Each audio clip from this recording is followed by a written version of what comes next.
प्रायोजक है दगरू सेठ jewellers, GM road near radio station. Darbhanga के पॉलिटेक्निक चौक के पास स्थित बिहार गृह रक्षा वाहिनी के वरीय जिला समादेष्टा के द्वारा की गई प्रेस वार्ता। होमगार्ड बहाली को लेकर दी गई कई बातों की जानकारी। गुरुवार को शाम 5 बजे बिहार गृह रक्षा वाहिनी के वरीय जिला समादेष्टा अनिरुद्ध प्रसाद के द्वारा एक प्रेस वार्ता का आयोजन किया गया। प्रेस वार्ता के दौरान होमगार्ड की बहाली को लेकर उन्होंने कई बातों की जानकारी प्रदान की।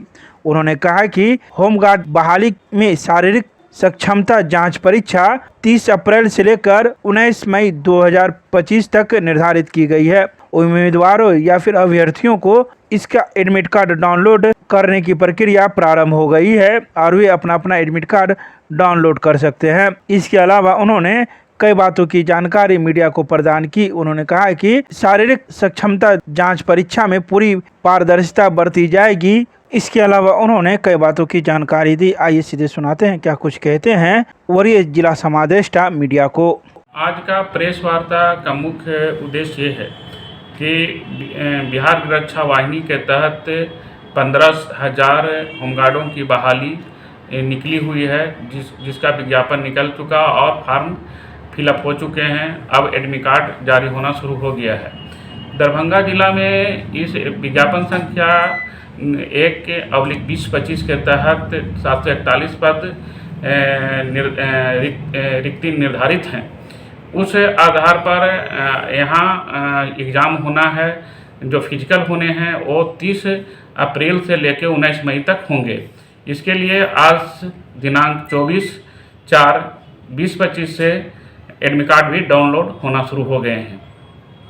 सर ये पूरा क्या कार्य? टोटल हमारे दरभंगा जिला में 16,893 अभ्यर्थियों ने फॉर्म भरा है और इसके आधार ये प्रोसेस है कि सबसे पहले अभ्यर्थियों ने फॉर्म भरा, अब एडमिट कार्ड जारी होने शुरू हो गए हैं और हम लोगों ने शारीरिक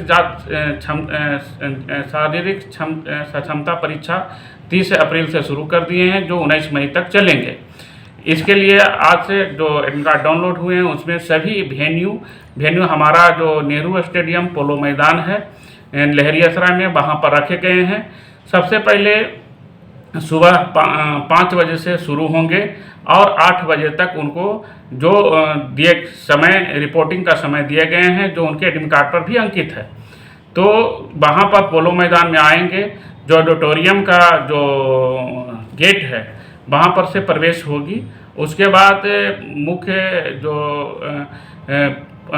इस मैदान का जो गेट है वहाँ पर उसी गेट के निकट निबंधन काउंटर रखा गया है और उसी के अंदर जितने भी फिजिकल टेस्ट होंगे पोलो मैदान के अंदर होंगे, जिसमें सबसे पहले दौड़ होगा। दौड़ में जो बच्चे अभ्यर्थी पास होंगे वो हाइट और चेस्ट का नापी होगा। यहाँ पर एलिमिनेशन जो निकाला गया है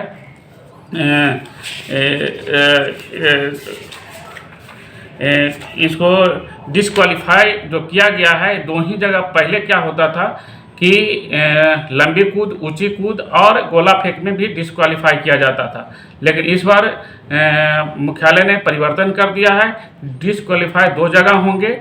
एक होंगे दौड़ में यदि नहीं वो पास होते हैं तो वहाँ से हट जाएंगे और यदि वहाँ से पास होते हैं तो हाइट चेस्ट पर जाएंगे। यदि हाइट चेस्ट पर वो जाते हैं, हाइट चेस्ट पर वहाँ भी डिस्क्वालीफाई होते हैं तो आगे नहीं बढ़ेंगे, लेकिन वहाँ पर यदि पास हो जाते हैं, उनका चेस्ट और हाइट सही मानक जो अहर्ताएँ दिए गए हैं उनके अनुसार रहेंगे, तो वो लंबी कूद जहाँ पर होगी वहाँ पर जाएंगे। लंबी कूद के लिए निर्धारित किया गया है। वहीं से मार्क्स जो 15 नंबर के होंगे वो लंबी कूद के लिए अधिकतम 5 अंक है, ऊंची कूद के लिए 5 अंक है और गोला फेंक के लिए 5 अंक है। उसी पर मेधा सूची निर्माण किए जाएंगे। सर रनिंग के लिए कितने सीट पर टोटल 741 फीट पर महिला कितना, पुरुष कितना? महिला और पुरुष महिला की बहाली 200 53 स्थान रिक्त हैं महिलाओं के लिए 741 पदों में। सर दौड़ के लिए कितने मीटर की दौड़ निर्धारित की गई है? 1600 मीटर की 6 मिनट में महिलाओं पुरुषों के लिए और महिलाओं के लिए 5 मिनट में 800 मीटर की दौड़ होगी। सर गोला हाई जंप लॉन्ग जंप इसको इसके लिए भी निर्धारित हैं ऊंची कूद के लिए जो दिया गया है उसमें 4 फीट से जो कम रहेंगे 4 फीट जो नहीं फेंक पाएंगे ऊंची कूद माने नहीं जंप कर पाएंगे तो उसको 0 अंक है, और 5 फीट से अधिक रहेंगे उनको 5 फीट या 5 फीट से अधिक रहेंगे उनको 5 अंक मिलेंगे। पुरुषों के लिए मैं बता रहा हूँ। लंबी कूद में है कि 12 फीट तक के बच्चे पास करेंगे, उससे कम रहेंगे तो पास तो नहीं माने पास डिस्क्वालीफाई नहीं होंगे लेकिन आगे के इवेंट में चले जाएंगे। और 12 फीट से अधिक और 13 फीट तक के 1 अंक हैं। उसी प्रकार ये 16 फीट से अधिक करेंगे, 16 फीट से अधिक करेंगे तो उनको 5 अंक आएंगे। गोला फेंक में जो 16 पाउंड का गोला होगा 16 पाउंड का गोला होगा वो 16 फीट तक के कोई मार्क्स नहीं, और यदि 20 फीट से अधिक का 5 मार्क्स होंगे। महिलाओं के लिए और थर्ड जेंडर, अब इस बार एक हमारे यहाँ थर्ड जेंडर भी फॉर्म भरे हैं। उनकी कितनी संख्या है? संख्या एक है, हम सीट भी एक है और वो भरे एक हैं। अब यदि वो पास कर जाते हैं तो उनका अपना पद एक हो जाएंगे। तो महिलाओं के लिए और थर्ड जेंडर के लिए दौड़ थर्ड जेंडर के जो होते हैं महिलाओं के ही अर्हता के पूरा करना होता है उनको, तो उनके लिए 5 मिनट में दौड़ के लिए 800 मीटर 5 मिनट में है। वहाँ पर क्वालिफाई करते हैं तो ऊंची कूद 3 फीट से कम के लिए कोई मार्क्स नहीं, 4 फीट के लिए 5 अंक, लंबी कूद के लिए 9 फीट तक के कोई अंक नहीं, 13 फीट से अधिक के लिए 5 अंक। उसी प्रकार गोला फेंक जो उनका पुरुष हैं उनके लिए 16 पाउंड है, जबकि महिलाओं के लिए 12 पाउंड का होगा। वो 10 फीट तक के लिए कोई अंक नहीं और 14 फीट से अधिक के लिए 5 अंक निर्धारित किए गए हैं। सर मेरे 2 सवाल है कि जो पारदर्शिता बरतने के लिए क्या अपनाई गई है और एक दिन में कितने कैंडिडेट की होगी?